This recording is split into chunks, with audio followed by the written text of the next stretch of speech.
Is Swami Vishnu-devananda at the New York branch, question and answer period, July 1986.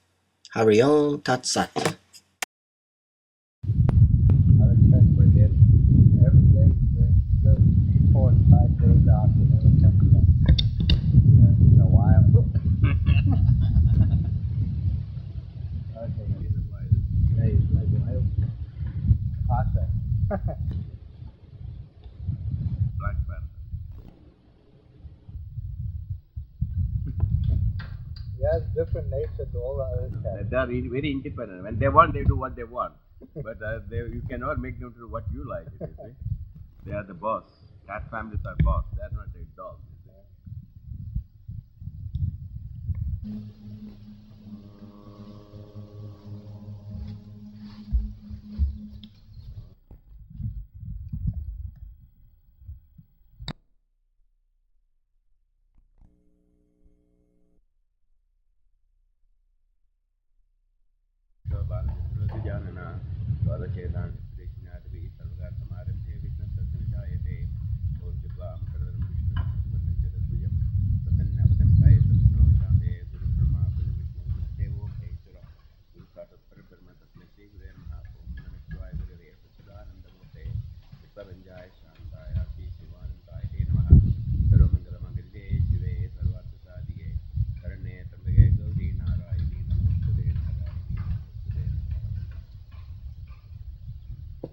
Welcome to our questions answered period. What the cause of questions? Or the cause of questions? Why people ask questions? Curiosity? Ignorance? Yeah? Curiosity, ignorance, what else? Doubt, what else? Confusion, what else? To get information, what else? Confirm something you already know. Yeah? Confirm something you already know. Deep down. The purpose of questions is, or questions are, to show that we know everything.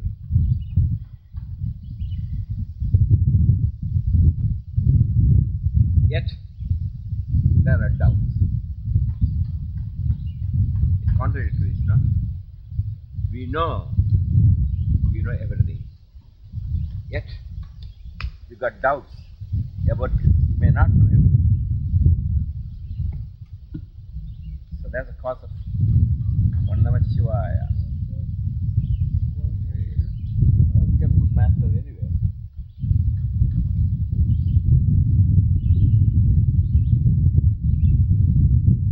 There are two types of knowledge. You heard about it?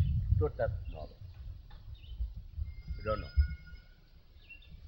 Jnana Swarupa and Jnana Vritti. The two words in Sanskrit they call it. Jnana Vritti and Jnana Swarupa. Jnana Vritti is the knowledge what we get in the universities and colleges, laboratories and experiments. It's called Jnana Vritti. Jnana Swarupa is knowledge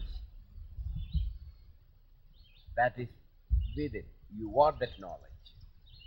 It's direct experience. It's called Jnana Swarupa. You are all Jnana Swarupa. Means knowledge is not outside. Knowledge is always inside. Have you seen any knowledge came from anywhere outside? Einstein got the formula E equal to mc squared from outside or from inside? The mathematical formula Einstein got about the mass is energy. This formula, where did it come? From outside or from inside? He was a mathematical failure, you know that? Einstein failed in mathematics. Yes. He was not very bright in mathematics. He had became one of the greatest scientists in the world. So Newton saw apple comes down from the top. So many people were sitting before the apple tree, but so many times the apple fell down, but no one asked the question what? Why it comes down, why it didn't go? Oh. So he said, oh, must be gravity, a force, pull it down. So that knowledge did not come from outside. The gravity was there before. He did not invent gravity. He only discovered its existence. So Einstein also sat under the tree. An apple came down. And what did he ask the question? What was his question? He didn't ask whether the apple came down or not. What did he say? Did the apple come down, or myself and the earth when it touched the apple? The theory of relativity. Could be either way, is it not? Either the apple can come down, or at the time of the apple coming down, myself and my chair and earth all went up and touched the apple. Which is easier? Well, say the apple came down, is easier to make me to think of the whole earth and myself and then touch the apple. If you don't understand, you know, when you are in the elevator, some of the smoothest elevators are there, you don't know whether you are going up or down. Only how do you find out? You watch the numbers, 1, 2, 3, 4, it changes. Suppose there is no 1, 2, 3, 4, 5, then you don't know whether you are going up or down. So there is nothing to compare. So the knowledge what we get by comparison is called jnana vritti. That is not the pure knowledge. The knowledge what we get within, I am that knowledge. That's called jnana swarupa, pure knowledge, pure consciousness. So two types of knowledge. The doubt comes because I mentioned before, you are that knowledge, but you don't know you are that knowledge. That's why doubt comes. Once you found out who you are, all your doubts will be clear. If I say that honey is sweet, there will be always doubts will be there about honey. Is it not? Because you never taste it.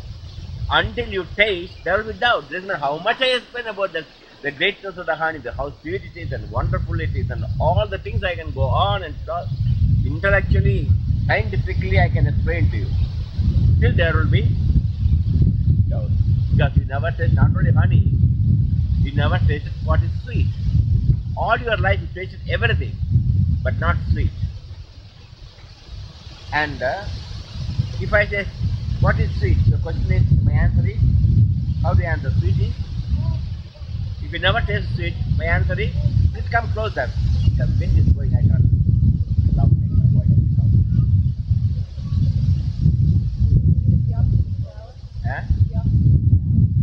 Opposite sour, but you never taste sweet. So if I say opposite sour, then that makes any sense?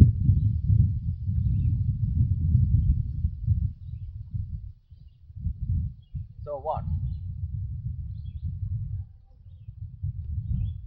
You understand sweet or honey is sweet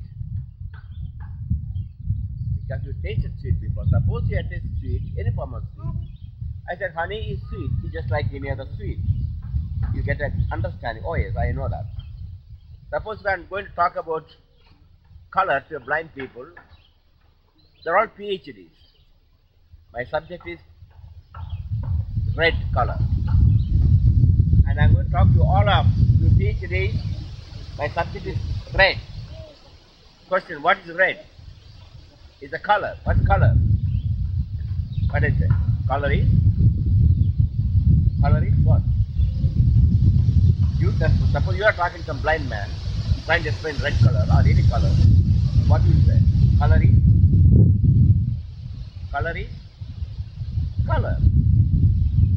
So the question, color is something eating like an experience what we get when we eat ice cream. What my answer is? Answer is like the saltish? No. That's only one answer I can give. And when I say go on saying no, no, no, no, it will clear your doubts or it will increase your doubts? Eh? Increase your doubts. Oh, this man must be a stupid man. We are PhDs, we know everything. And he always say whatever we know, he said it is not what you are talking about. He must be a super being. So the problem comes, doubt comes. And how do you clear the doubts? Only by experience. Once you taste the honey first time, you are taking any sweet. Instant, you are understanding. Oh, I know what honey is. This is honey, this is sweet.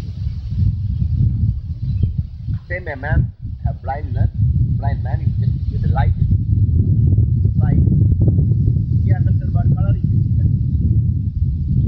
Same thing is the problem with all questions. Questions come because we don't have experience. And doubts will persist until you experience. That's the law. My experience is not sufficient for you. You have to experience yourself. The experience of honey will not make you how intelligent I am, how much I love you, how much educated I am, how much educated you are. No way I can explain because it's a direct experience. So there are doubts and doubts and doubts. You clear one doubt, 10 more doubts will be there.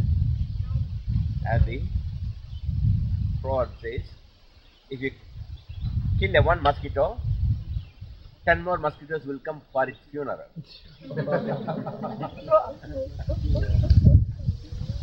So you try to satisfy one desire, 10 more desires will be there waiting. If you remove one doubt, 10 more doubts will be there. So the doubts are natural. And all these doubts can be only removed when you realize and find that I am that knowledge. Then your doubts will be vanished. Okay. With that background, ask now any questions you want. Now I am going to answer only all your questions with one answer. What? No. I have a question. Okay. This morning in your presentation, you spoke of the Oriental system and the pressure point. About? You mentioned the pressure point Yeah. in the Oriental system. In the diagnostic system of the Orient, there is a line of energy known as conception vessel, which is from the genesis of the being down below in the pelvis, and the energy goes up. These points follow the same course as the chakras. Can you please speak a little bit about the possible analogy between the systems and how the chakras relate? First of all, what is your address and phone number? What's the address and phone number? You can be honest. What is your profession? What is your profession? Here. That's what you're saying. I know that. Nothing related to that. That your profession must be that. So my answer is no.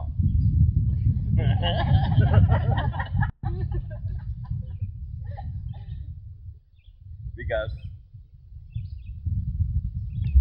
there is relationship between the physical nerve and the nadi, the psychic nerve. But as I mentioned before, you never heard the word prana or psychic nadi or astral body. You only know there is only the physical body. So you are blind to the astral body. And when you are going to ask the questions about the astral body and the chakras, my answer is going to be always no. No. Anything you know is not the thing I am talking about. So you got that first of all. But still we'll try to explain as much as possible. We put various, when you come to this type of problems, yogis use analogy. Analogy to illustrate a philosophical point or metaphysical, a point which you can't understand merely by intellectual analysis, but using a similarity. For example, you all know Einstein's theory of relativity. Well, it's not actually Einstein discovered the relativity. It existed even before, thousands and thousands of before. Einstein discovered the theory of relativity. Relativity exists in our Indian Shastras, especially Vedanta. So they say there is no quality in the object. Quality of an object depending upon how you relate. There is no absolute quality. Now if I ask a question, this table is solid or liquid? Naturally, you know, it is solid, it's not liquid. But if I ask the question, this table is soft or hard as a quality? Soft or hard? Now tell me, this table is soft or hard? Hard? Wrong. Wrong. Soft or hard? Both. You don't know. No, you know it. You couldn't question. Hard in comparison to the soft. You are talking, Swamiji, compared to what? If I say it's compared to the piece of iron, then I say it is soft. Should be softer. But that is makes no difference. Soft or hard? The question is it soft or hard? Compared to the iron, it is soft. Compared to cotton, it is hard. See? The same substance, you call it hard or you call it soft, depending on which one you are going to compare. So Vedanta analogy gives a simple analogy. There's a mud ball, there's an iron ball, and there is a cotton ball. Cotton. Ball made up of cotton, ball made up of mud, and ball made up of iron. Now the question is, this mud ball is hard or soft? So you will say, it is soft compared to the iron, but harder compared to the same object being hard or soft. So there is no, according to Vedanta or philosophy, there is no quality in the object. The quality is only how you relate. If there is nothing to relate, you don't know what the quality is. Now today it's hot or warm or cold. What do you say? Comparing to what? Yesterday or tomorrow or today or 10 years ago. So you compare. Last year the same time, July 4th weekend, it was hot or cold? You don't remember. Well, I think it was nice day like that. But a little comfortable than today, I think. So it is cooler compared to last year. It is hotter than compared to yesterday. Yesterday was little cooler, so it is warmer. And compared to tomorrow, we don't know. Tomorrow there can be rain. Then he said, "Oh, it was much better than yesterday was much better than today." So also good and bad. There are three Swamis there, all seated in the chair.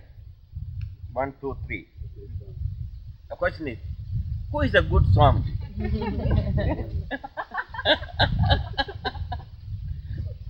All three Swamis, of course, they all have names. They are very big. So how do you find out who is good and who is bad, or who is better? So I think the Swami who is sitting next to right is better than Swami Vishnu, and Swami Vishnu is better than the man who is seated at the left. Compared to him, I am bad. Compared to him, I am good. So the politicians, no, Ronald Reagan is better or Gorbachev is better. Question. Compared to whom? Compared to Carter. Okay. So, compared to Carter, some people say Ronald Reagan is good. Some people say Ronald Reagan is bad. Compared to Gorbachev, Americans will say, well, Reagan is definitely better than Gorbachev. And you ask Christians, they say, oh, Gorbachev is better than. So, there is good and bad. There's no quality in anything. So, your question is, when you say the chakra, you are talking about the physical plexus and then astral plexus chakras. You don't know anything to compare because you don't have anything up to this time to say. You never even knew the astral plexus existed or astral body existed. Maybe you must have heard only today, first time you got another body within this body. But you saw so many times you cut people, you never seen another body coming out of it. So, how do you explain that? So, there'll be an analogy they have to give. Analogy is, take a dog whistle. You know dog whistle? Have you seen a dog whistle? Dog whistle. You blow the dog whistle to call the dog. And when you blow that whistle, what do you see? What do you hear? Nothing. But how do you know there's some sound is coming out of it? Because not you hear it. Because the dog came suddenly, uh-oh. Then you must know there must be some kind of sound. Though you couldn't hear it, the dog could hear. Suppose the dog also did not react to that whistle, then what you will say? There is no sound. You got that analogy? So the question is, we need something to see and perceive. That's what the Western scientific approach. Concrete evidence. And this evidence comes only when you experiment in the laboratory. And if you cannot experiment in the laboratory, then it is like the dog whistle. If the dog also did not react, you will say, there is no. Simple answer example is X-ray. You all heard about it. How many people have seen X-ray? Show the hand, please. You have seen X-ray? Doctor, have you seen X-ray? Nobody has seen X-ray. Oh. No one has seen, because if you can see X-ray, then it's like a violet, indigo, green, blue, yellow, orange, red. Only thing is, there is a kind of negative films, you see some reactions on the negative. So if the first person saw that as some light is passing through a solid object. Generally, light is in a solid object prevents light to penetrate, light rays. But suddenly he saw through the hand light is penetrating and there is a negative paper reaction. So he doesn't know what, there must be some light. So he calls it, this light, X instead of Y. XY is that. X-ray. That's how it X-ray came. Not Y-ray. Could I also Y too, but first comes the X before Y. So he put X-ray. He doesn't know what is the X light. Suppose if there is no reaction, also he did not see on a negative or any other fluorescent background, he could not see any reaction, then we will never know the existence of X-ray. So what I am giving the analogy is to tell you, many of the subjects like prana, astral body, causal body, mental sheath, pranic sheath, you can't compare because it never existed in the Western terminology or the Western mind at all. You thought only man is a brain with some organs pumping and some chemical reaction takes place, that's all man. And some people believe there's a soul. Some people don't believe after death, man goes to us and has finished, everything is over. And you came because of you came here because of your parents. And if there were no parents, you won't be here. So your existence is depending upon your parents. You never had any existence before you were born. So how are you going to compare that? You never existed before. Suddenly you came from nowhere because somebody married and you came out of it. Now, in that kind of situation, just like the X-ray or a dog whistle, no way to explain. But another analogy is, you take the same video camera, he's shooting me. You take to an African jungle, and of course there are many forefathers of the African people also here.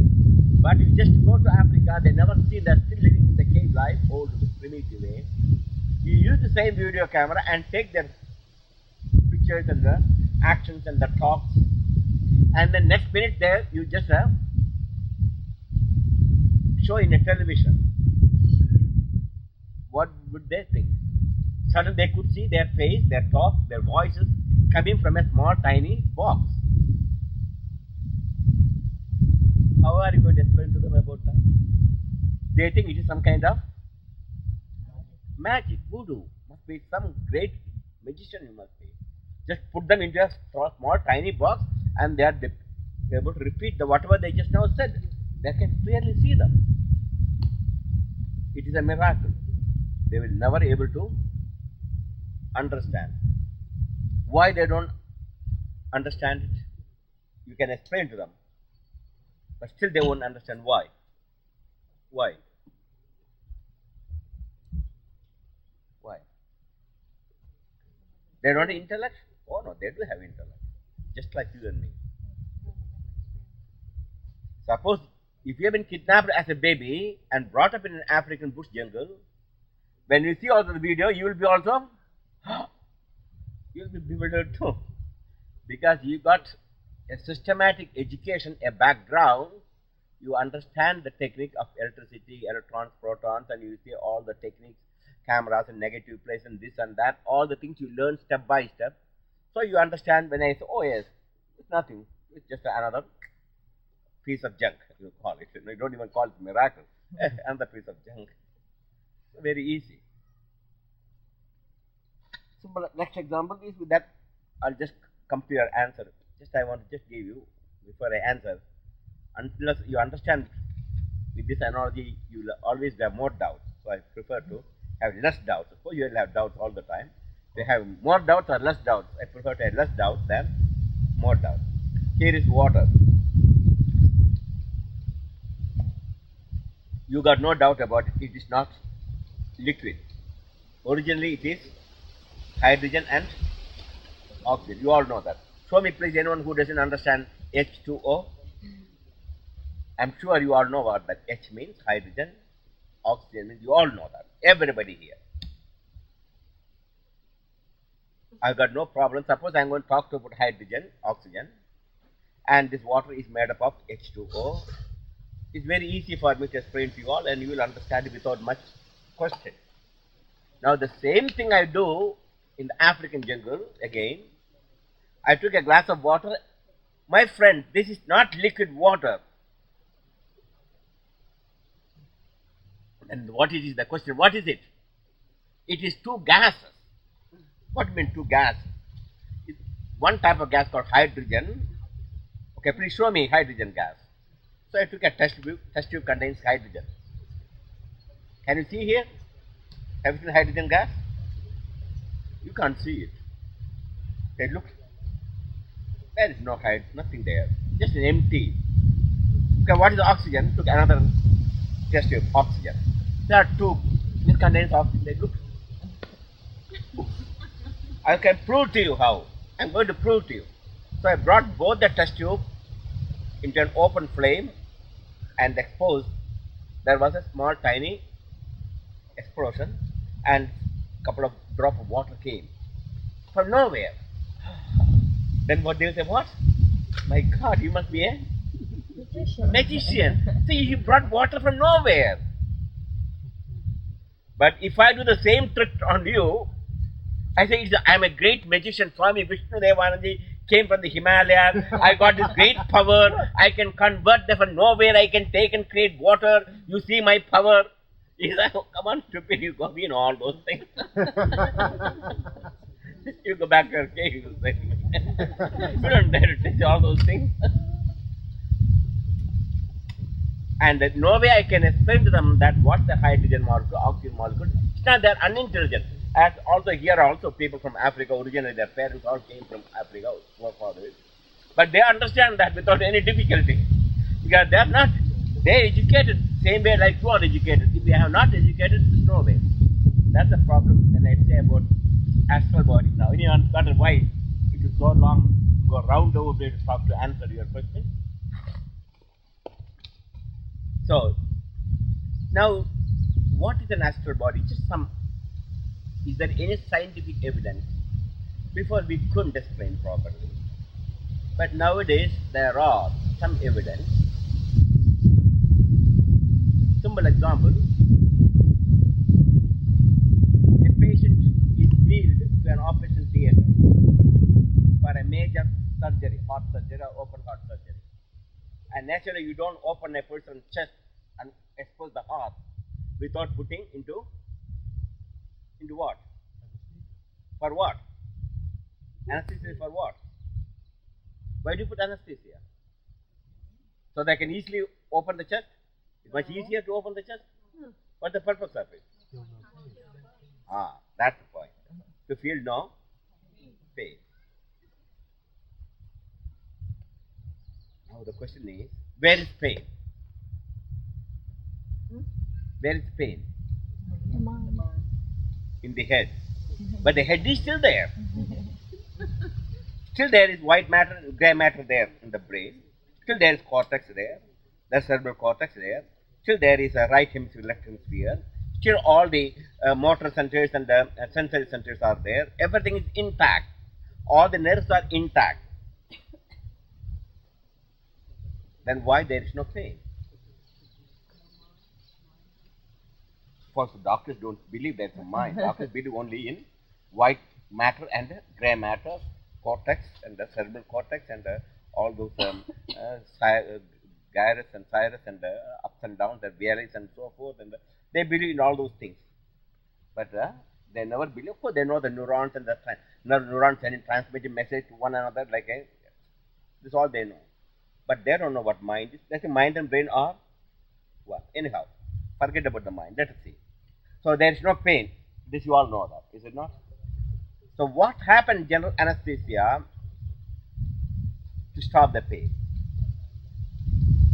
What explanation our doctors give at present? Well, the nerve messages are blocked chemically. Nerve messages are blocked. So they can't hear, is it not? Can you hear? No. Can you see? No. Can you smell, taste? No. So that means all sensory perceptions are blocked because all the senses are in the physical body. Is it not? Now, answer me. As a patient is wheeled to the operation theatre for the major surgery and he is under general anesthesia and patient cannot see, smell, taste, no pain, all we know. Is it not? But when the operation is over and operation was successful and the patient came back to consciousness and then he gives a complete description to the doctor about what he did, and he also gives exactly the doctor's conversation between the doctor and the nurse. Pardon? Not always. Not always, but don't worry about it. Always. Just another question. Let us go step by step.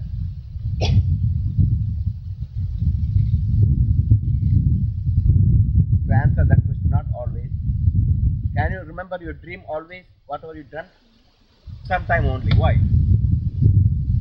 So there are certain causes are there, is it not? You know what the cause of it? You know why you don't remember the dream? Certain times you can remember, certain times you don't remember. You know why? You know or don't know? Don't know. Okay. Sometimes you remember so also. Sometimes people remember, sometimes that's another question. I'll come to that. But anyhow, the patient is wheeled down and when he wakes up from that unconscious state, he gave full description, doctor's conversation, and he says, when they get applied for the anesthesia, something he flew up to the ceiling. He himself flew up, and from the roof he was watching his body lying on the table, and the doctors are cutting. He watched that, and after he watched, he saw what are the instruments doctors use on the child, on the patient, on his body. This patient never seen such instruments before. He gets full description of the instruments used and the conversation between the doctors and nurses and doctors, etc. That baffles doctors because this patient is supposed to know anything about anything. He was supposed to lie unconsciously. Suddenly he saw everything and he repeats everything. And sometimes even the mistakes doctors made. That took them up, Oh my God, there's something more than that. So also people after near-death experience, like people died after drowning or accidental death of many other ways, heart attack or cardiovascular problems, and patient is suddenly died, and after several minutes they brought to the hospital, they resuscitated, and then they give a full description after when they dropped dead, and then from that onward, other doctors came and relatives are crying and everyone is worrying and oh maybe he's dead and he's dead. But he's trying to tell to everybody, he says to the doctor, why did you bring me back? I was telling you don't bring me back, I'm okay here, I'm alive here, I'm alright. But they won't hear me, my stupid conversations.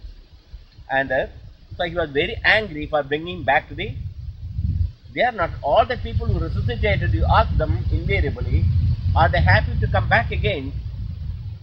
To bring them, to give them life back? Ask them, they are not. No one will say they are happy to come back. They don't want to come back. They tell the doctor, please don't bring me back, I'm okay here. But they won't hear. And there so many cases are there in the near-death experiences. And so many books have been written and investigations have been done.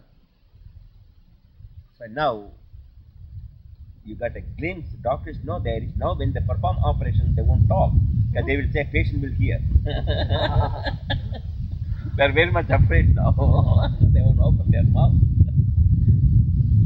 So now you understand there is something else other than the physical body. If that is so, if you are seeing with your physical eye and the physical brain and everything is lying down there and they are cutting, even the brain operation they are performing.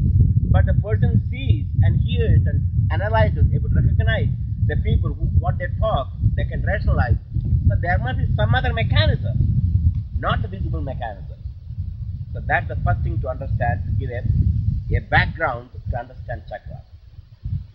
So now I gave the background, just simple background. That body is the real body called astral body. But that's not the soul. Soul is the master. But soul has got different vehicles. Astral body is the final vehicle, and that's the real vehicle. There's no death for the astral body. Death is called when the astral body and the physical body are separated. That's what happening under general anesthesia. Temporary, these both bodies are separated.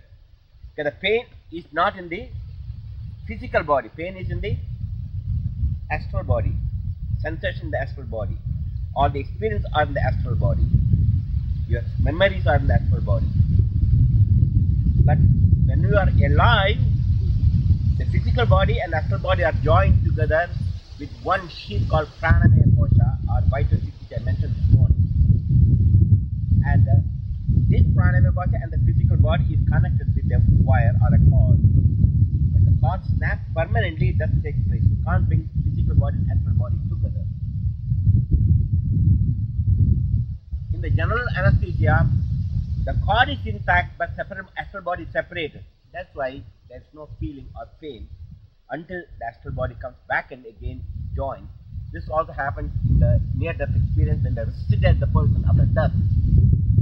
What they are trying to bring is astral and the physical body together. And the prana flows from the astral to the physical. Sometimes they can revive the patient, and the patient remains like a comatose. They breathe, their heart beats. So they are fed intravenously. They do vegetative function, but they cannot revive the consciousness, as in the case of them, the 12 years she lived in a comatose without remaining conscious.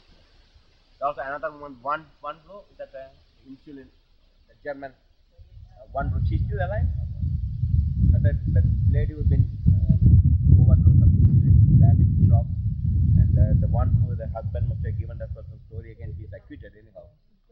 He's still alive, but she will. They know that she will never come back to. She's of course she's a millionaire, but she doesn't know she's a millionaire. She cannot have any idea of what is millionaire or non-millionaire. She cannot understand any love or compassion, but she is breathing. Why you keep the person like that in that state? That's called stupidity of the West. You think that's called life. As long as the physical body breathes, that's sufficient. As long as the physical body beats the heart is not beating, we give you a monkey heart. Monkey heart is not available, I'll give you an artificial heart. And as long as you think heart beats, your life is there. That's your idea about life. And the person who had the artificial heart, the patient's brain damage, kidney damage, liver damage, and the patient is dead. But the heart was still pumping after death. And the doctor said, sufficient doctor, you have done your job, very much heart, you keep quiet. So he had to switch off the heart after death. Generally heart stops before you die. So you always make this terrible mistake. Man is a body, is only a mechanism of a chemical combustion like a car. It breathes like because of oxygen. And when the oxygen is shut off, you don't die. And the brain wave stops, there's no more function, man is dead. All those theories are completely one by one, you are able to throw it away, and new theories you have to accept. So there are Kirlian photographies now to measure the energy patterns, and the chakra machines are created, chakras energies and fluxes energies, etc. So there is another body, we call it astral, contains 19 elements. To understand chakras, just that the physical body is made up of 5 matters, that's water, air, fire and ether. That means solid. You got iron, magnesium and all these things called earth. Water, 70% body is made up of water. There is also air, fire, and ether, etc. These are the 5 element body is made up of. Suppose go back into 5 elements. But astral body is made up of 19 elements, energy body like X-ray body. It's not physical matter, though it's matter. Yes. Yeah, I have a question. It's sort of related. I know that you're sort of talking to this question, but when you're talking about the astral body, I have a question that's really important to me. I read a book on Agni Yogi. It's a commentary on Agni Yoga. And the man who wrote the book was talking about Hatha Yoga. And he said that Hatha Yoga is not good for people to practice. Because at the time of death, it's very difficult for practitioners of Hatha Yoga to move on, to let go of their bodies. And what my question is, number one, is that so? No, my question is more, how is that so, and how is that not so? First of all, neither that person knows what is Hatha Yoga nor you. Again, my answer is, just like the born blind person, no. That person also is a born blind person. He doesn't know what. He can write any yoga anyhow. Your questions will come later on. Okay, first wait. Let me explain about the astral body. Understand the astral body first. Then only you will be able to even to understand the answer I am going to give. Otherwise you won't even understand the answer. So there is the physical body is composed of 5 matter. Astral body is made up of 19 elements. 10 senses of 5 senses of action and 5 senses of knowledge. These senses are not in the physical body. Your sight, smell, taste, hearing and touch are in the astral body. That's why the person is able to hear or see under the anesthesia, not the physical body. That's five senses of knowledge. Then five senses of action: hand, legs, mouth, and the genital organs and the excretory organs. These are the five senses of action. We perform action. These 10 senses are not in the physical body, it is in the astral body. Because you don't only stop walking because you don't have any physical body. You still walk in the astral body. You move, you got hands, you smell, you taste, you hear. So all the senses are in the astral body. Still, if you don't understand what I'm talking, you feel or not.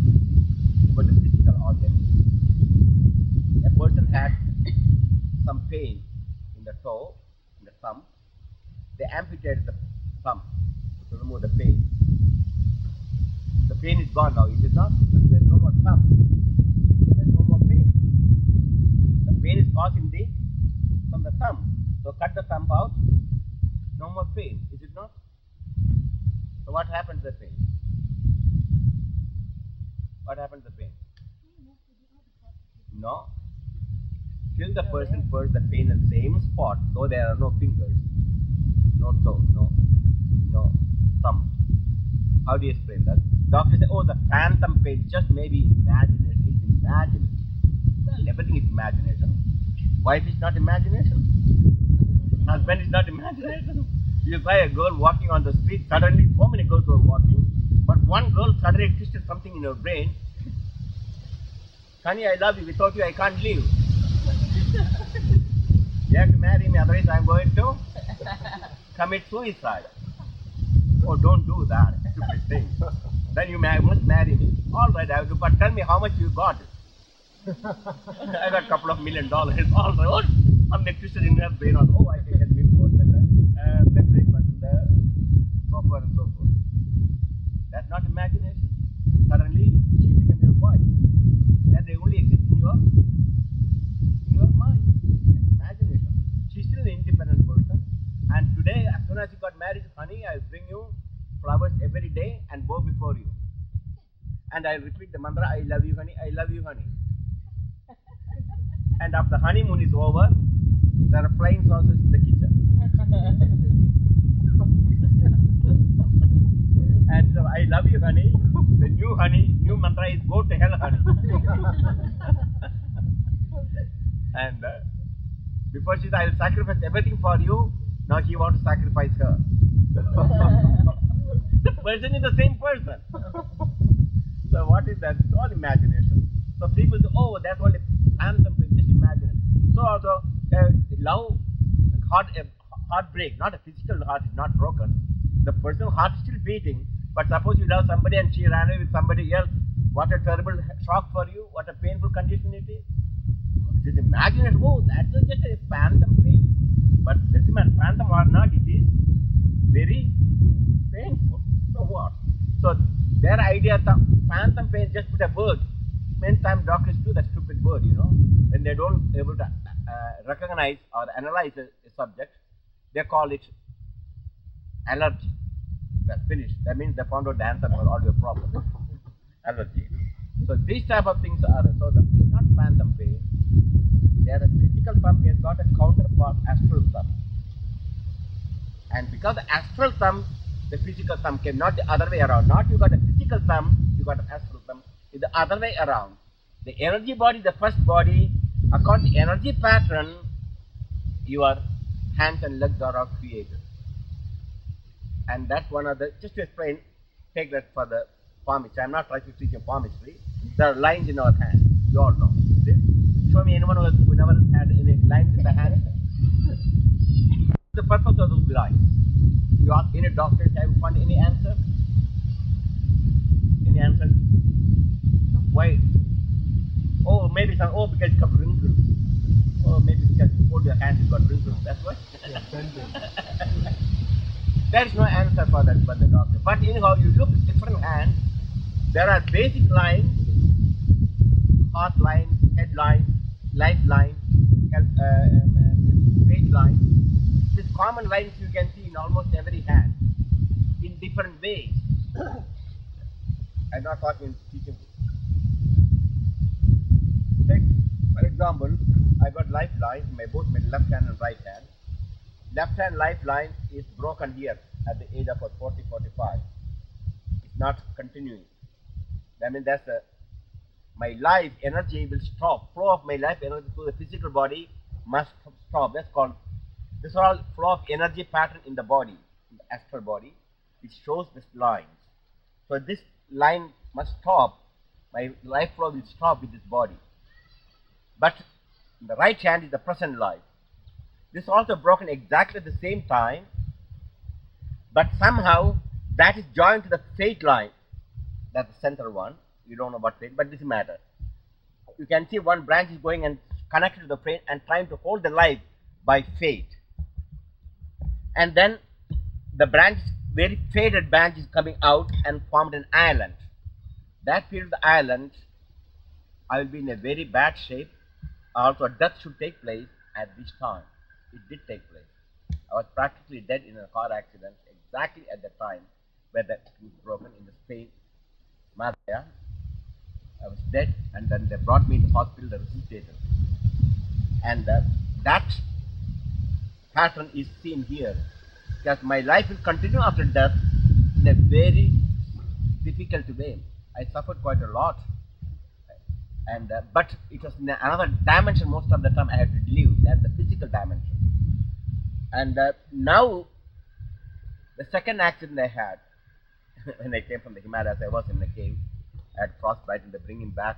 Soldiers brought me back, and they gave me a jeep to bring to hospital. Just went on, and again I got knee was injured.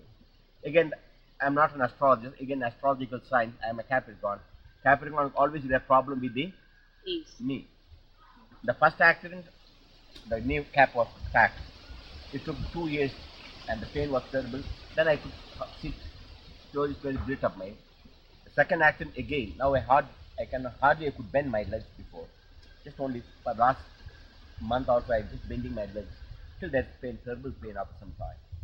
That astrological sign, there's who told? I never even believed in astrological sign, but there is any problem. And so my life is exactly stopped, snuffed out at that time. And then the present life, somehow some fate line is caught, the life is caught the fate line like a vine. Starts climb up there, my life continues. And so also, this line is a headline. This headline is going down. The headline is straight to your intellectual. It goes down to your imagination. If the headline goes upward, you will be a murderer. You can directly find out mental condition. But if the headline is going down, instead of going down, if it is straight, intellectual, but my hand also is square hand. It's not artistic hand. See, come here, your hand is very artistic and tall. Come here. So the difference between the hand of, if you look at it, the artistic hand or a philosophical hand and the square hand, can you see the difference? Long fingers, everything is quite long. Look at that. Mine is very short. And look at even the thumb. Very thin. Look at long. Look at all the fingers. Just I put it around the fingers. Look at the difference in how much long it is. So this is called square hand. This is called the artistic or philosophical hand. And her headline is straight. Can you see the difference? Going down. See, this bend down. Yeah. It goes full, but it's not bent like that. You see? Mount more. Now, this square hand and this mount is imagination, because the headline is bending down. Terrible imagination. That together, imagination and the square hand is a practical hand. I can put all my imagination into practice. Thank God she didn't have this kind of thing. This is an imagination. She was an artistic hand. And if her hand, that mount, the headline goes down like mine, she will live in fantasy world. She can never understand to reason at all. She live only in fantasy. She can never understand in reality at all. But that's compensated by the straight hand line. And I am Cancer. If I am only a straight line like that, then I'll be a dry intellect, no emotions, always thinking, analyzing, no emotions, no imagination, only dry intellect. This I just want to show. Thank you very much. Okay, I just want to show you. These lines are not just imagination or some formist thing.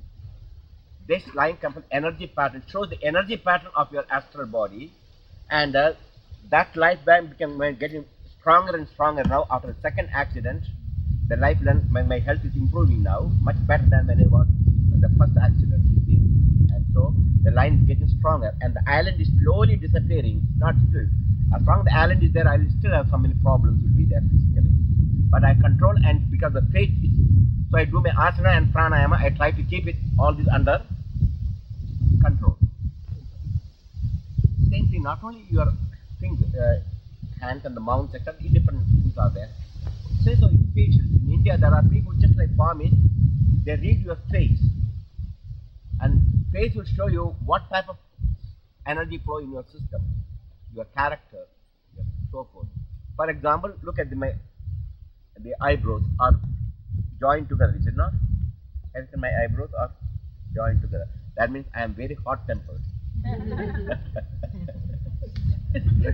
If I become Shiva, I won't be Vishnu anymore. And when those things are separated, you are not as hot-tempered. So they are all face, just like the hand, short face, eyebrows, the length of your structure here, and the forehead, the chin, the jaws, the nose, the shape of the nose. This all shows your inner character, energy flow. Same way, because of the energy flow, you got a hand. This hand is not artistic. I can't draw even a elephant. If I draw an elephant, it looks like a mouse. I got no capacity. So I can't sing. My voice is not so like a musician. I can't understand when they tune, play the piano and so and drums, etc. I don't understand that because for me it has got no meaning. But anything scientific, intellectual, even when in school, I had the highest. I don't even study. I only one lecture. I just go and write 100%. I can got no problem. But artistic things and drawings and geography and history, I hate it. But science, I love it. Because that's the way. So the energy flows. Same that created a hand. I can't use it for drawing. She can easily draw, paint that hand. That the hand is meant for that. So also you look at monkey's finger and a human finger. They also configured. That monkey's hands are useful not for writing and so forth. It's good for jumping from one tree to another. So everyone has got a mental condition according that the physical organs are given. So the organs are not the physical body or in the, they're called senses. So 19 elements, senses. So what are other 9? The other 9 is 5 prana, vital energy. That's what prana which I am discussing. Prana, apana, dhyana, udana, and so on. Different impulses going to different centers. 5 major prana, 5 minor prana. What don't with minor prana? That's breathing, relax, etc. Or but impulse called prana. So that 5 prana is not in the physical body, in the astral body. That's the body prana which makes your body move, talk, and show expressions, love, compassion. When the prana is gone, the body like a dead body, a lamp, like a bulb without any energy. So that's 5, that makes 15. Then 4 antakarana, inner instrument. That's mind, that's the psychology. Mind, subconscious mind, intellect and ego. These are the 4 psychological instruments. Mind, subconscious mind, ego and intellect. And all 4 together make it 90. It's a long subject about the 4 mind, subconscious mind, intellect and ego. But they are part of the mind, and this expression I'll give maybe this evening there's a possibility, but sufficient this much. So your subconscious mind is not in the physical body. You got memories from the past incarnations, several thousand incarnations you had. In the sediments and sediments of knowledge is lying. Again, if you don't believe that, I did not learn asana We saw my complete list book of yoga. You have seen my book, you know? And those asanas I learned from where? Who taught me? Who taught me? Nobody. My master just touched me and made me, when I was 18, he made me a Hatha professor.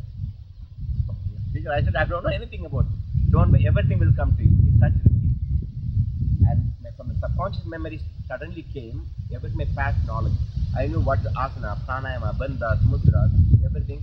Not only I could do all those asanas and learned all those things from my past memory, I wrote the book and I could feel and experience the energy pattern, etc. So that's just want to show that if you don't believe in me, even there are many childhood prodigies, they go and play in Carnegie Hall, they play solo, piano, solo, violin. You know, children, 7 and 8-year-old children playing. One of the childhood prodigy was playing solo in Carnegie Hall. In order to reach Carnegie Hall, must be very topmost musician. They had years and years they had to practice and play in different places before they come to Carnegie Hall. You know the story of the Carnegie Hall? A stranger came from out of town and he wants to go to Carnegie Hall to find the big concert. So he asked a local person, you know, please show me the way, how to go to Carnegie Hall. He said, more practice.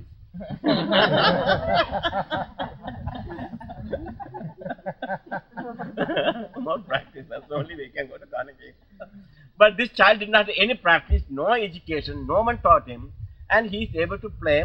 And one of the person who was hearing his concert, so a child, 7 years old, is Stephen Mehta.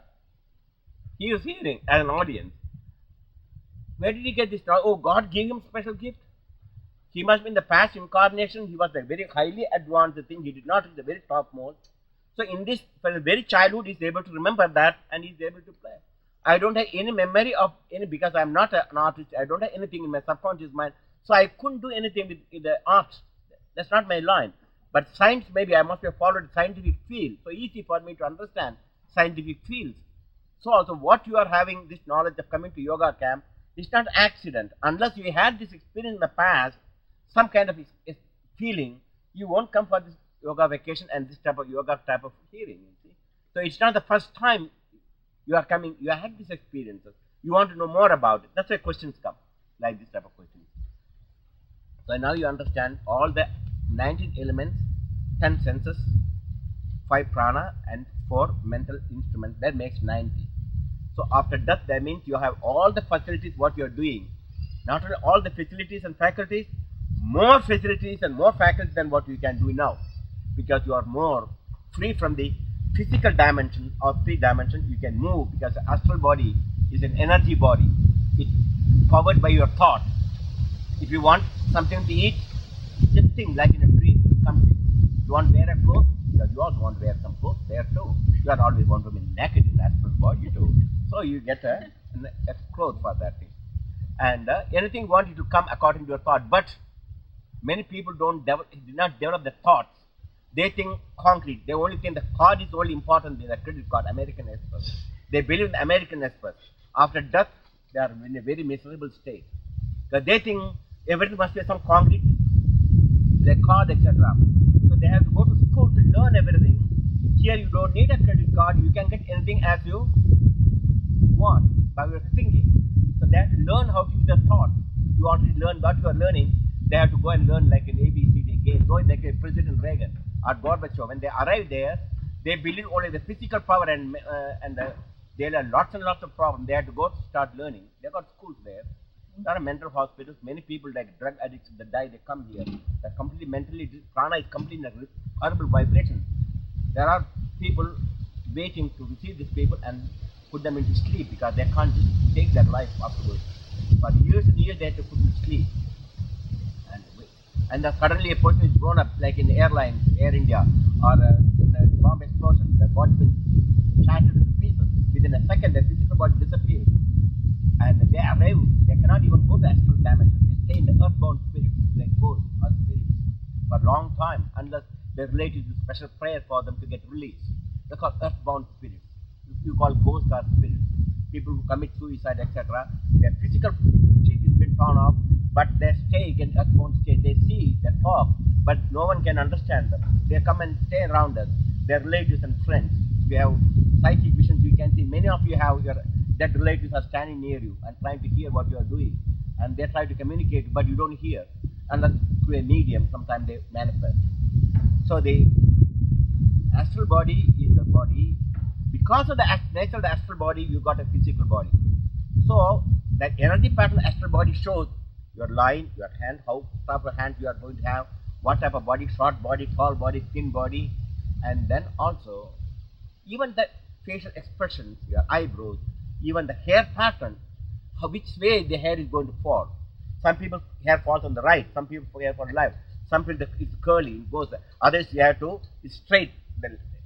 These are not actually the physical, this is the energy pattern. That's why wave pattern comes up, then you have the wavy like things and straight, and the different types of patterns comes up.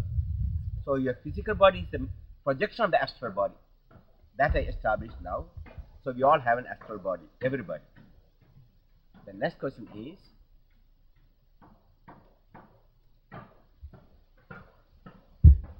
when the physical body drops off, the astral body is disconnected. That's called death. Sometimes it's not disconnected completely. A small amount of energy coming to the physical body. That only can keep you the gross function of the body, but not the higher functions, higher faculties like psychic function, thinking, willing, and so forth. That needs more amount of energy. A simple example is in your car, there's a battery, 12-volt battery. You left the battery on at night, forgotten to turn off your light. Early morning when you came, try to start the car, it did not start. So you know that battery is dead. Not completely, but still it is turning. And if you put the light, you see little bit light coming. You turn the tape recorder, everything works, but in a very, very slowly. And then certain things will not at all work. After some time, go on, turn the, then engine won't start, engine won't move, but the light will come, still little bit light you can get it. Maybe parking light you can get it. Or radio it may work, but not the tape recorder, needs more energy. That's what happened to the physical body too. When the prana is not sufficiently coming from the astral body, then like small functions like you can just gently open your eyes sometime or close your eyes, but you can't speak because speech is coming from the brain center. There's an area, speech area. There's completely prana is white light, so you can't speak, and they can't even recognize all colors, so they can't feel it. So this is called prana is low. This is called comatose state or semi-conscious state. So now you got the state of astral body. Now I am going to answer that question. First of all, this person who wrote about Hatha Yoga, he doesn't know what Hatha. You know what meaning of Hatha Yoga? I'm asking you. I'm just thinking in terms of the physical, Pardon? the use of the body to. Do you know the meaning of Hatha Yoga? Hatha, you know what the meaning of it? That no. You ever did you ask anybody? I probably read it someplace, but I don't know it offhand. But what did you read about it? I don't remember.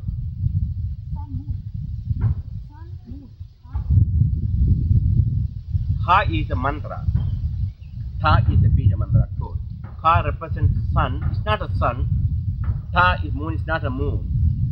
They are discussing about two types of yama, nema, asana, pranayama, pratyahara, dharana, dhyana, samadhi.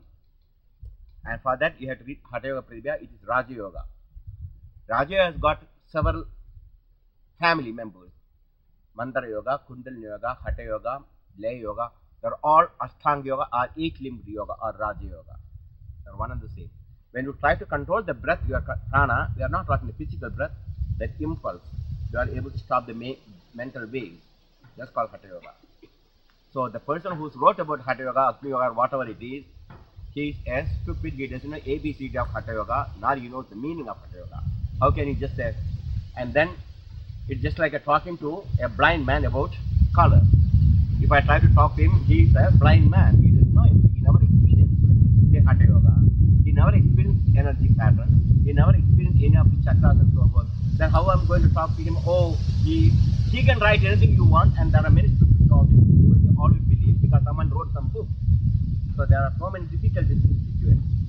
And then The answer is that Hatha Yoga people, when they die, Hatha Yogis will be stopped, they cannot go up. What type of stupidity it is? I never heard any stupidity worse than that. Swami Vishnu, what he was saying was that there was a problem with the astral body. Pardon? There's a problem with the astral body. But what problem? One of the problems that I experience is that I feel very attached to my body when That's I do. your problem. That's not my problem. That's not others' problem. So, Yes. all are you not attached to your body? Show me hand. Who is not attached to the body? No, I mean when I do asanas, I find myself. So what? When you eat, you are not attached to your body. You are eating for what? Tell me, you are eating for what?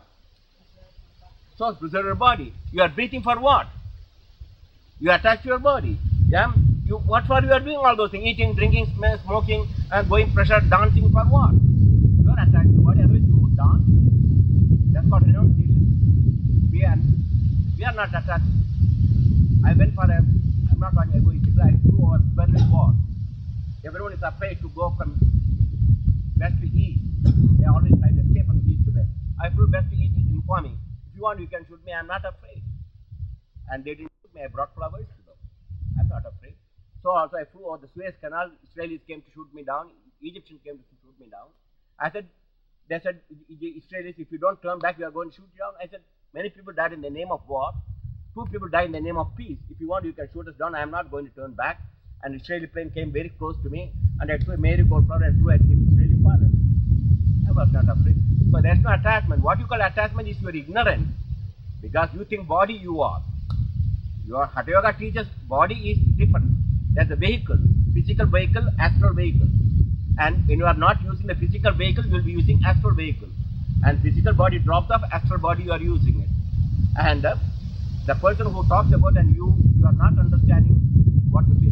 You are not the body. From the very beginning, if you think you are the body, then you are not practicing yoga. You have to detach from the body and consider the body is a vehicle. Suppose I am driving a Mercedes, I got a Mercedes, I was driving. I start thinking, I am Mercedes, I am Mercedes, I am Mercedes. Then you will think what? I am crazy. That's what you are doing. You are not Jew, you are not a Catholic, you are not a black, you are not white, you are not male, you are not female, you are the immortal soul. That's what yoga is teaching. The purpose of yoga is to transcend the body, the physical vehicle, transcend the astral body, transcend the causal body, and then go beyond the body. And you never learned all those things. You just read one book and you are asking a question because you attach to your body. So everyone is attached. That's not the cause. So when you do asanas, you get attached. You are not doing exercise, other exercises, you are not attached. When you run and jog, you are not attached to your body. Oh, I think you are detached from the body when you are running and jogging. When you take medicine, oh, I am detached from my body. I am not taking, you are taking medicine for your body. No, but I mean really, it's very pleasurable to do asanas. I find it very pleasurable. And my thought was that I could get so... No. You are talking absolutely nonsense. Your pressure seek has nothing to do with the asanas. Many people get pressure when they get massage, is it not? When you massage, you get pressure. Oh, it's very wonderful. And when you scratch also, you get pressure, is it not? But you're not dealing with the subtle body when you're doing those things. When you're dealing with... You don't know, if you are talking to a person, and a small child is talking to an electronic expert about the electricity. That's what you are talking to me. You are arguing without knowing anything about prana, anything about the astral body, anything about things. You had some imaginations, you have read some books, now you know all about yoga. That's what you are talking. I can't explain to that. Like a blind plane, I cannot explain to you. Unless you go step by step. Learn yoga step by step from a true teacher who knows about yoga, and then you will understand, okay? Or at least take a teacher's training course, you will learn all those things properly. So the astral body is torn from the physical body. At the time of death, the vital currents depart from the body and the body becomes paralyzed and dies. Natural death, astral body moves to the higher dimensions. There are 7 dimensions are there. According to nature, which chakra is vibrating. Higher chakras vibrating, you go to higher dimensions, or lower chakras, lower dimensions. But most of the people go to lower dimensions, unless advanced yogis who brought the energy level to higher chakras, like great yogis, they go to higher dimensions, stay for millions and millions of years, they don't come back. But there are people who committed suicide or accidents, etc. They become earthbound spirits. Their body is bound, the physical plane, in the physical dimension, and they cannot go to higher dimension, and they become ghosts and spirits and suffer quite a lot. That's why in every religion is committing suicide is not allowed. You are only cutting off, chopping off your thumb, but the pain will remain. Even if you chop off your thumb, the pain is there. Your astral is still there. So the pain, they commit suicide because they are unable to cope up with the life. That's why they commit suicide. But Swamiji, would that also be true with soldiers killed in war? Anybody who does a sudden But soldiers, that depends on the last thought. Every I see. last thought. A soldier who knows he is going to die in the battlefield is not an accident. And he has got the gun in his hand, and the soldiers other side also has gun. He knows that he will be killed or he will kill somebody. So their mind is prepared. Their mind is prepared. It's not an accident. Because they voluntarily sacrifice. That's not a commit suicide. Oh, so suicides know that they're going to die too, but it's But different. no, they do not know they are going to die. What they are thinking is, by taking their physical sheet off, they think they are going to free from pain and death. That's a thought. That's why they are taking off, and there are accidents, etc. That last thought is not. Because generally, the last thought will be your thought, what you think generally. Example, if you are accustomed to drink all the time to find happiness, your last thought will be one more drink before you die. No other thought will come. Simple example is, recently a heart surgery has been performed, install a new heart, and the patient came out of anesthesia. Perhaps you must have read in the paper. As soon as he came out of anesthesia, what the first thought was there? What did he ask? Beer. I want a beer. Yeah, that's the thought. He got into the problem because of that heart problem, because he was drinking and so forth. But still, as soon as he got the heart, but still he wants, the desire is not gone because you got a new heart. So also, at the last moment, your thought won't be different than what you are doing. That's why when you repeat mantra every day, Om Namo Narayana, whatever the mantra, the last thought will be your thought of the God. Or if you are bringing energy every day, you are meditating, doing breathing and bringing your prana all the time, you meditating, etc. You do bandhas, etc. The last thought you are saying, you withdraw the prana consciously, not unconsciously. So the Hatha yogis can do the conscious withdrawal of prana, bring to Ajna Chakra, and then they can leave consciously. That's called Samadhi. So ordinary people cannot do that. At the last moment of that, they are afraid. Oh, they are attached to the body. Oh, I am this body. I am this body. I am going to die. I won't see my wife, my children. They are terrified. And to remove, death is not the cause of fear. That remove this attachment from the wife, children, home, money, family, and suddenly they are detached. But yogis are detaching all day, every day. I am not this body. I am not this mind. I am not the intellect. I am that I am. Aham Brahmasmi. They not only intellectually they talk, they realize this. And so there is no fear for them. And one more thing, last thought is about one story they called, two stories I will tell you, that will conclude. I am aware of my physical body now. The one is about Ajamala Brahmin's Bhagavatam. You will see a great Brahmin. When he was young, he used to do asana, because the Sandhyavana, Gayatri, Pranayama, and all this morning and evening they had to perform. He is regular in everything, asana, pranayama, Gayatri, Sandhyavanam, and did everything very ritually. The Brahmin. But one day he grew up and he was just went to a public lake to take a bath in a remote area. Suddenly he saw a girl, an untouchable, very low class girl. They wouldn't generally come near even the Brahmins. They had to stay far away. Untouchability exists those days. So this Brahmin saw this young, beautiful, not very beautiful, but lower class girl. He fell in love. So I went and asked her, "Who are you?" and so forth. At last, she said, "I am living with my parents there," etc. So he went to his parents. At last, cut short story, he got married, and he started living like the lower class people. He started eating meat, started drinking alcohol, and pleasure seeking. That's all. He forgotten all his discipline, everything. He lived like a lower class person. and he had few children also. And the last child's name is Narayana. They're different. And suddenly he saw at the time of his heavy fever, he's lying in his deathbed.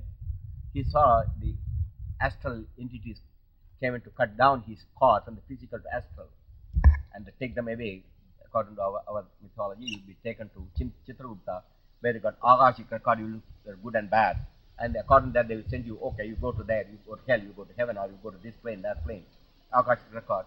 So this attendant came and he saw these horrible figures with their teeth sticking out in the mouth, in the stomach, and the horrible figures. Was frightened to see this, and he knows that he's going to die. But he's not worried about death. He's worried about his son, who is playing outside, the youngest son. He loved his youngest son very much. So he didn't want his son to see these horrible forms. So he just shouted, Narayana, come here. That's the name of it. Come inside, because just like father, or when your child is playing out something, danger type, hey, come inside, don't stand outside, there's a danger. You call. So you could, Narayana, come here. Sudden come there, the attendants of Lord Vishnu. Narayana is Lord Vishnu also. And attendants with the four hands, beautiful smiling face and powerful energies, and then just drove these attendants away. And they were, who are you to take us up? We are came to do our duty. So the Lord Vishnu said, he repeated the word Narayana. The last thought is Narayana, and you cannot come near him because he belongs to Lord Vishnu. He has got to go higher plane. So the Yama's attendants never heard anything like that. Never anyone interfered their life into their action. Asked who is Narayana, so forth. He is the supreme Lord, etc. But this man never did any good action. He was just playing with the girls and boys, and he lived it not like a Brahmin. He done all types of un-Brahmin acts. So he must go to hell. He must take him back. Narayana said he did all those things, but he repeated the word Narayana. Oh no, that's not he's calling Lord Narayana. He was calling only his son. But doesn't matter. Whatever the way he called the name of Narayana, so he is eligible. Now, to understand the story, he could have called, my son come in, is it not? Generally, when you are more closely to attach to your children, you say, hey, my son, come here. My child, come here. But you won't generally call the name. You say, my child, come here. My son, because you want to show your attachment. But he did not have that attachment. He called, that was the mantra he was repeating all his life. But though he temporarily forgotten due to the wrong association, but the old subconscious memory, Om Namo Narayana, not in this life, previous life also he was repeating the mantra. So the last thought did not say, my child, come here. He did not, the old subconsciously, automatically he called Narayana. He was reciting, though he was not aware of it, subconscious memory. That's why he got liberation. This is how the last thought. So the last thought is not easy unless you repeat regularly. Otherwise, you will be last thought. You will be thinking about your body or your wife or your husband or your money. And then according to the last thought, you will get the next incarnation. Whatever the last thought, if you think of a monkey, last thought, then you will be born as a next life, you will be a monkey. Because thought creates the body, not you. According to the thought, energy pattern of the astral body changes. Astral body can change to any body, like a clay. You can take a lump of clay and make it into a statue of Virgin Mary, or you can make it into Christ out of it, or you can make Krishna out of it, or you can make a naked body out of it.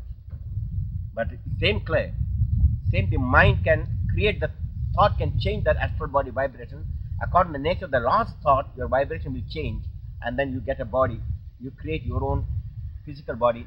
So you will be born, which home you are going to be born, which family you are going to be born, what type of education, knowledge, and what type of life you are going to lead, is changed from the last thought. The last thought, the cream of the thought, it will come. Second story is about Bharata, Jada Bharata, I call it, Inert Bharata. It's not Rama's brother, another Raja, king. He was a king, one of the incarnation, a well-known and well-disciplined king. And he went, according to our ancient rule, they don't want to identify with their family, position, money. They want to detach. The last time they take sannyas, renunciation like that. They take an orange robe and renounce everything, and then go to and give the kingdom to their children. And they go to the banks of a river or an ashram, create an ashram, and live like an ordinary mendicant, doing meditation and detachment from the body. And they do puja, worship, etc. It's called last motion, called sannyasa and vanaprastha. So according to the ancient rule, the king renounced his kingdom and gave the kingdom to his children and went to the forest alone and meditating and doing his worship, pranayama, etc. alone.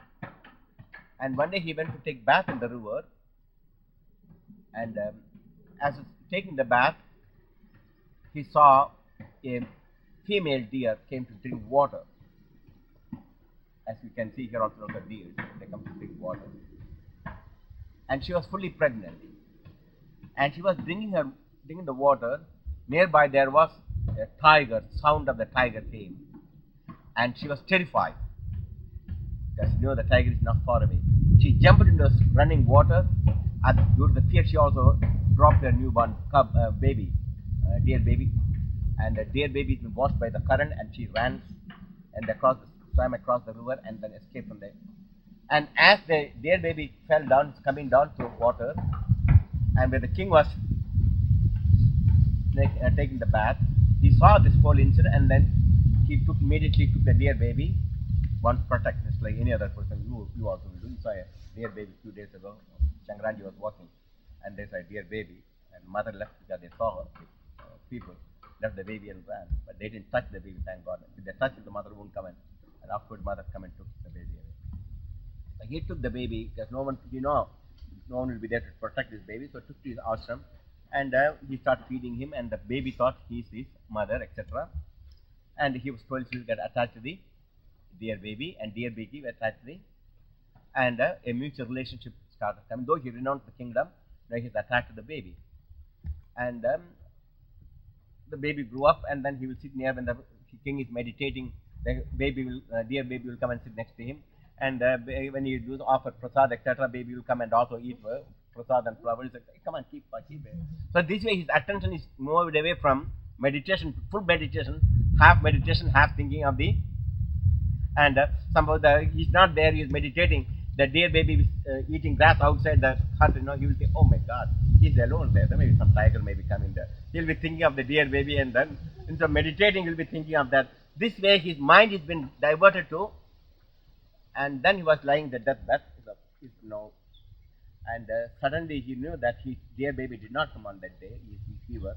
He could not go and find out and call, and he died by thinking of, oh my, what happened to my deer?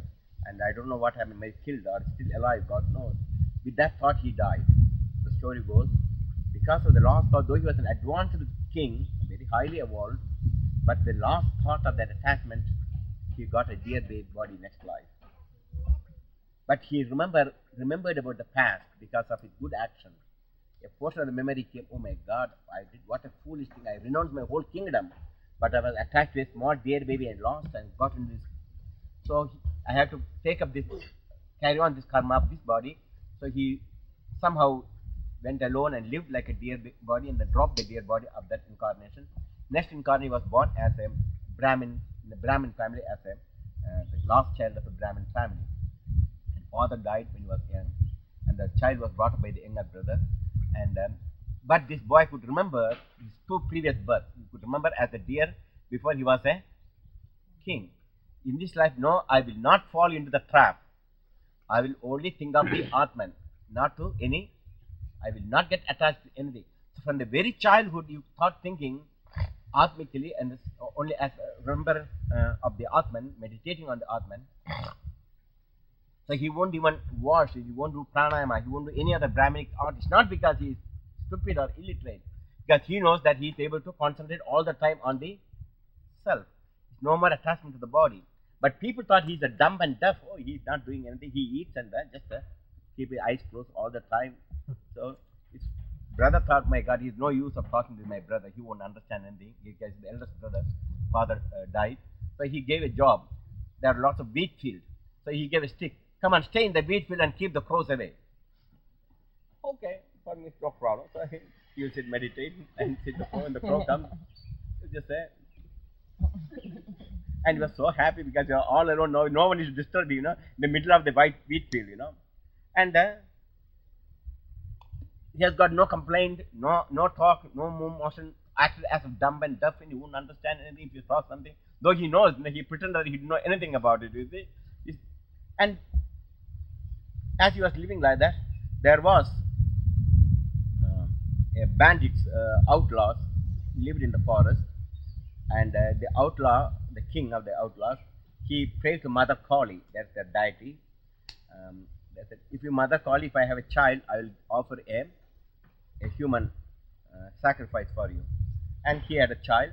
So he asked his attendant, please go and find a beautiful, young, handsome man so that we can offer to our mother Kali.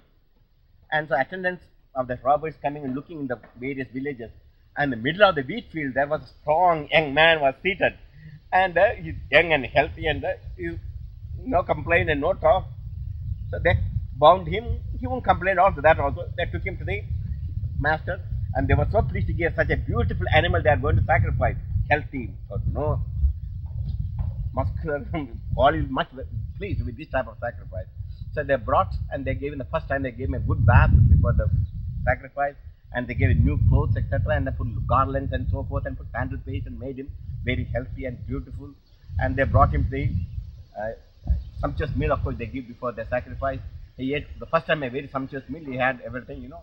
And they brought to the stone, sacrificing stone in front of the Kali temple, and the chief priest was chanting and invoking the Kali, please be pleased to our sacrifice. Here we are going to give this human.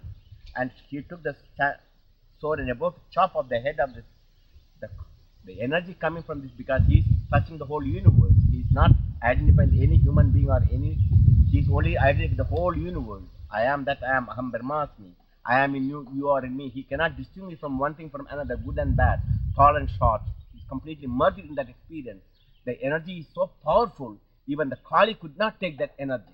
She just literally came into a form and took the sword from the priest and cut his head and cut all the robbers and head they were chopped off, and she was playing like a ball with their head, you know.